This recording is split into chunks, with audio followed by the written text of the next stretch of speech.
जो मां की मौत कमेटी वो पहुंची थी।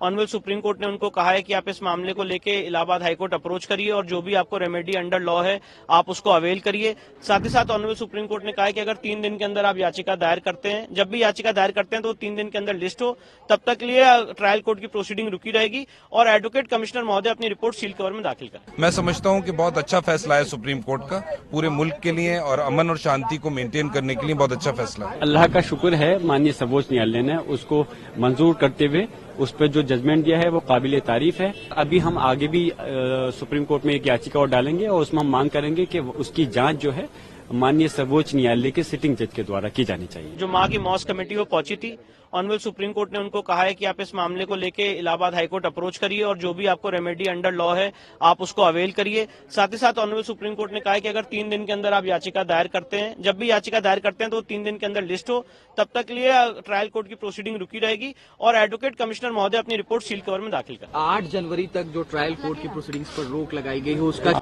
वैसे ही केस 8 जनवरी को लगा है और उससे पहले हाईकोर्ट अप्रोच करने के लिए कहा गया है, तो उससे पहले ही हाईकोर्ट पहुंच जाएगा मामला और हाईकोर्ट निर्धारित करेगा कि ट्रायल की प्रोसीडिंग स्टे होनी कि नहीं होनी है। नंबर मैटर पर जो हियरिंग में क्या हुआ बता सकते हैं? देखिए 3-4 बहुत अहम बात हुई। पहली तो सुप्रीम कोर्ट ने कहा, जो डिस्ट्रिक्ट एडमिनिस्ट्रेशन को रिप्रेजेंट कर रहे थे एडवोकेट, उनसे कहा कि पीस और हार्मनी मेंटेन रहना चाहिए, मतलब अमन और शांति मेंटेन रहे। दूसरी बात ये कही कि अगर आपको 19 नवंबर 2024 का ऑर्डर आप चैलेंज कर रहे हैं, अपील फाइल कर रहे हैं हाईकोर्ट में, तो वो अपील 3 दिन के अंदर हाईकोर्ट में लिस्ट हो, एक बात। और दूसरी बात, जब तक वो अपील की सुनवाई नहीं होगी हाईकोर्ट में, तब तक निचली अदालत में सिविल जज की कोर्ट में संभल में जो सूट है वो आगे प्रोसीड नहीं करेगा, वो स्टे हो गया, स्टे ऑफ प्रोसीडिंग हो गया। और तीसरी बात उन्होंने अहम ये कही कि अगर कोई एडवोकेट कमिश्नर की रिपोर्ट है, सर्वे रिपोर्ट, उसको सील कवर में रखा जाएगा और उसको सील रखा जाएगा। तो ये 3-4 बहुत अहम बातें कही हैं। मैं समझता हूं कि बहुत अच्छा फैसला है सुप्रीम कोर्ट का, पूरे मुल्क के लिए और अमन और शांति को मेंटेन करने के लिए बहुत अच्छा फैसला है। माननीय सर्वोच्च न्यायालय, हम लोग इसी उम्मीद से गए थे कि वहां से हमें फैसला मिलेगा। हमने SLP डाली थी और अल्लाह का शुक्र है, माननीय सर्वोच्च न्यायालय ने उसको मंजूर करते हुए उस पर जो जजमेंट दिया है वो काबिले तारीफ है। अगली डेट तक जो 6 जनवरी लगाई है उस पर रोक लगा दी सर्वोच्च न्यायालय ने और उसके साथ साथ जो रिपोर्ट है उसको बंद लिफाफे में रखने के लिए कहा गया है। उसके साथ साथ जो प्रशासन है उसको हिदायत की है कि वो न्यूट्रल रहे।